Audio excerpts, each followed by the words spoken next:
राधा, ओ राधा, अरे भाई कहाँ व्यस्त हो?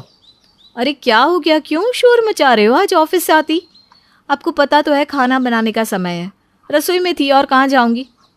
आप बड़े खुश दिखाई दे रहे हैं आज, क्या बात है? राधा, आज बड़ी जीजी का फोन आया था। कह रही थी 2 दिन बाद की ट्रेन से भोपाल आ रही हैं। अरे वाह, ये तो बड़ी अच्छी खबर सुनाई आपने। 1.5 साल हो गया जीजी से मिले हुए। मैं अभी छोटी और माँ जी को भी खबर देकर आती हूँ।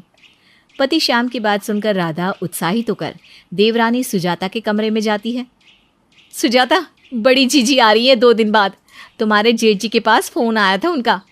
अरे वाह भाभी, सच में जीजी से मिले तो बड़े दिन हो गए थे। ऐसा करते हैं, उनकी पसंद की साड़ी और शॉल ले आते हैं। और पिछली बार जीजी आई थी तो माँ जी का बड़ा मन था उन्हें पायल देने का, तो इस बार मैं पहले ही लाकर माँ जी को दे देती हूँ। अपने हाथ से देंगी तो उन्हें अच्छा लगेगा। ठीक कह रही हो छोटी, इतने दिन में जीजी आ रही है, अब हमारा भी तो कुछ फर्ज बनता है ना। दोनों देवरानी जिठानी ननद के आने की खबर सुनकर बड़ी उत्साहित थी। उनके आने से पहले ही दोनों ने उनकी पसंद का खाना बनाया और तरह तरह के उपहार लाकर रख दिए। 2 दिन बाद तय समय पर ननद सुषमा घर आ गई। जीजी सच्ची आंखें तरस गई थी आपको देखने को। इस बार जीजा जी आएंगे तो मैं उनसे झगड़ा करने वाली हूँ कि हमारी दीदी को इतने दिनों बाद मायके क्यों भेजते हैं। ऐसी बात नहीं है भाभी, अब मुंबई से भोपाल की दूरी भी तो बहुत ज़्यादा है। इतनी दूर से जल्दी जल्दी आना कहाँ हो पाता है। बाकी आपके जीजा जी तो मुझे कहीं भी आने जाने के लिए मना नहीं करते। अच्छा जीजी, आप पहले चाय नाश्ता कर लो, फिर आराम से बैठकर बातें करते हैं। मैं भी काम निपटा कर आती हूँ। कुछ देर बाद, माँ, तुम तो बहुओं के साथ ऐसे खुश हो कि तुम्हें कोई फ़र्क ही नहीं कि बेटी कहाँ है, कैसी है। अरे बेटा, ऐसा क्यों सोचती है? माँ का मन तो हमेशा अपने बच्चों के साथ ही होता है। माना कि मैं अपने बेटे बहुओं के साथ खुश हूँ, लेकिन इसका मतलब ये नहीं कि मुझे तेरी कोई चिंता नहीं है। रहने दो माँ, मैं सब समझ रही हूँ। अगर इतनी ही चिंता होती तो क्या मुझे ये सब कहने की नौबत आती। अरे ऐसा क्या हो गया बेटा जो तू ऐसे कह रही है? माँ, आप तो ऐसी बात कर रही हो जैसे दुनिया में क्या चल रहा है तुम्हें खबर ही नहीं है। अरे बाबा, हुआ क्या है? मुझे भी तो पता चले। कुछ बताएगी या पहेलियाँ ही बुझाती रहेगी? आपको पता नहीं चला? झांसी वाले चाची चाचा ने अपनी प्रॉपर्टी दोनों बेटे और बेटी में आधी आधी बांट दी। और मेरी सहेली पुष्पा है ना, उससे तो उसकी माँ ने दिल्ली में फ्लैट लेकर दिया है। अरे इतने दिनों बाद आई है, माँ की खैरियत नहीं पूछ रही, पहले दुनियादारी की बातें लेकर बैठ गई। अरे पहले बैठ तो सही मेरे पास, ये बातें तो होती रहेंगी। अच्छा, आज ना तेरी पसंद के पराठे बना देती हूँ। माँ, मुझे सब पता है।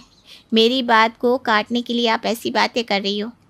ऐसी बात नहीं है बेटा, माँ अपने बच्चों से एक समान प्यार करती है। बस ये दुनिया की रीत है कि बेटी को ससुराल जाना होता है, लेकिन तू भी मेरे लिए उतनी ही प्यारी है जितने श्याम और मोहन। तभी बहू सुजाता आ जाती है। हाँ माँ, ये बात तो आपकी बिल्कुल सही है। जीजी, माना कि साल साल भर आप मायके नहीं आती, लेकिन ऐसा कोई मौका नहीं होता जब माँ जी और आपके भाई आपको याद ना करती हो। माँ तो अपने लिए कपड़े लेने जाती है तब भी हमेशा कहती है, सुषमा आती तो उसे भी दिला देती, उस पर चटक रंग फपते हैं। माँ जी, आपकी घुटनों में दर्द रहता है, आप रहने दीजिए। पराठे मैं बना कर खिला दूंगी जीजी को। आप जीजी को वो दिखाओ ना जो मंगवा कर रखा है। अरे हाँ, मैं तो बातों ही बातों में भूल ही गई थी कि तेरे लिए कुछ मंगवाया है मैंने। इतना कहकर माँ उठकर अपनी अलमारी से एक पैकेट निकाल कर लाती है। ये देख, ये तेरे लिए ना पायल बनवाई है, और ये सूट और साड़ी तेरी भाभियों की तरफ से। अब ठंड आ गई है ना, तो छोटी एक शॉल भी ले आई। सच में जिस दिन से खबर मिली कि तू आ रही है, दोनों तैयारियों में लगी हुई है। बड़े भाग से ऐसी प्यार करने वाली भाभियाँ मिलती है, वरना हमारी भाभियाँ तो हमें मायके आया देख या तो अपने मायके भाग जाती थी या फिर मुंह बनाकर अपने कमरे में बंद हो जाती थी। माँ कृष्णा अपनी तरफ से बेटी को समझाने की पूरी कोशिश कर रही थी, लेकिन सुषमा के तेवर देखकर लग रहा था कि इस बार वो भाई भाभी और माँ से मिलने के लिए नहीं आई है, बल्कि उसके मन में कुछ और ही चल रहा है। 2 दिन तक कृष्णा देखती है कि सुषमा के तेवर कुछ ठीक नहीं है। वो भाभियों से मिल रहे प्यार और सम्मान के बाद भी कुछ खास खुश नज़र नहीं आ रही थी। वो हर बार की तरह न तो माँ के पास बैठकर उनके सुख दुख पूछ रही थी और न ही भाभीियों के साथ उनकी हंसी ठिठोली की आवाज़ सुनाई पड़ रही थी। क्या बात है बेटा, तू आती थी तो घर की रौनक बदल जाती थी। रात के 11 बजे तक तुम तीनों ननद भाभीियों की हंसी की आवाज़ सुनाई पड़ती थी। इस बार तो तू जैसे सबसे कटी कटी सी लग रही है।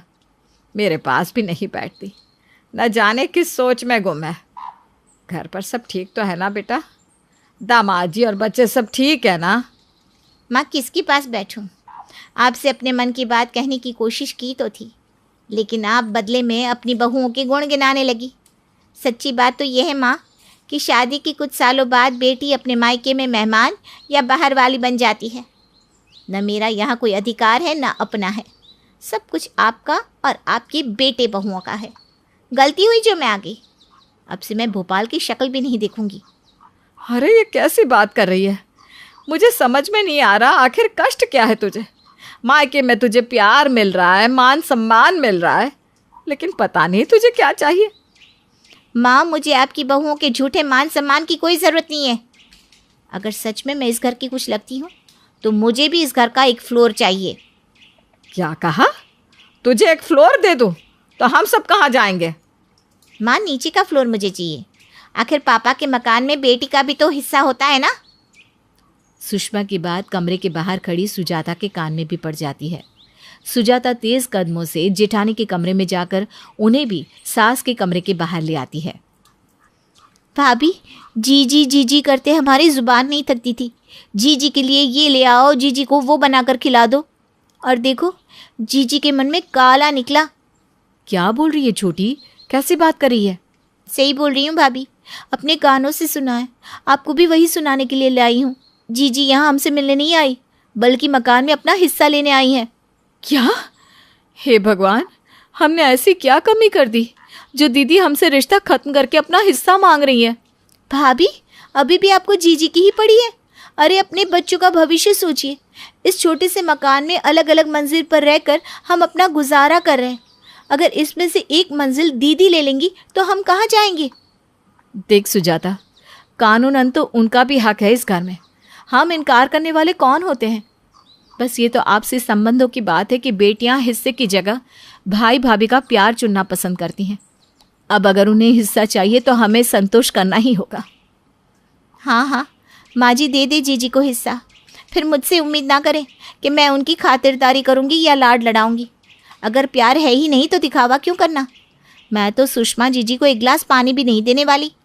सास का जवाब सुनने को दोनों बहू अधीर हुई जा रही थी, इसलिए सास के कमरे का दरवाज़ा खोलकर दोनों अंदर दाखिल हो जाती हैं। देख सुषमा, तेरी बात बिल्कुल सच है। मेरे 3 बच्चे हैं तो हर चीज़ के 3 हिस्से होने चाहिए। मैं कल ही वकील को बुलाकर सब कुछ 3 हिस्सों में बांट देती हूँ। बस मेरी एक शर्त है। शर्त? कैसी शर्त? शर्त यह है कि जायदाद के साथ सबको जिम्मेदारियां भी बराबर बराबर मिलेंगी। बोलो मंजूर? जिम्मेदारी मतलब? मैं भी सालों से भोपाल में रह रहकर परेशान हो गई हूँ। सोच रही हूँ तेरे साथ मुंबई शिफ्ट हो जाऊँ। क्या मुंबई? माँ, आपको पता तो है मुंबई में पहले ही जगह की प्रॉब्लम है और महंगाई की तो पूछो ही मत। लेकिन बेटा, अगर तू हिस्सा लेगी तो माँ की जिम्मेदारी भी तो उठानी होगी। और हाँ, मेरा ना चश्मा टूट गया है तो अब मुंबई में ही आँख टेस्ट करा के नया चश्मा बनवा लेंगे। और हर 6 महीने में ना मेरा हेल्थ चेकअप हुआ करता है, तो वो भी लगे हाथ करवा देना। और मेरी बीपी शुगर की दवा का ना खास ध्यान रखना होगा, एक दिन की भी मिस ना होने पाए। माँ, मैं तो बच्चों को छोड़कर बाहर जा ही नहीं पाती और उन्हें कहाँ इतना समय मिलता है कि रोज़ रोज़ अस्पताल भागे। आपका इलाज भोपाल से चलता है तो आप आराम से यहाँ रहिए ना। भैया भाभी को आपकी दवाइयों का भी पता है, वो सब अच्छे से कर भी तो रहे। क्यों बेटा, बस सुनकर ही घबरा गई?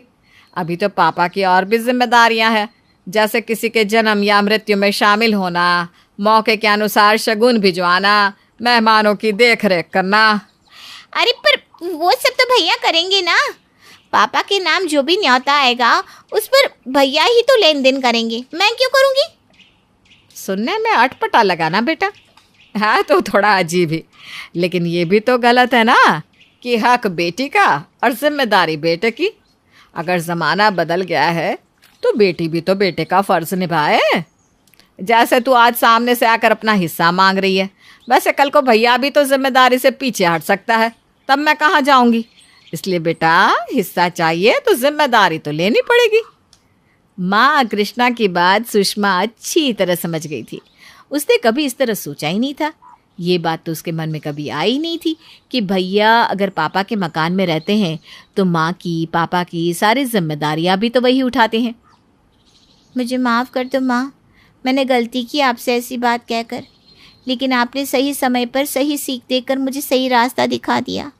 आप सही कहती हैं, मायके में मेरे भाभी के साथ संबंध बने रहे, इससे अच्छी बात और क्या हो सकती है।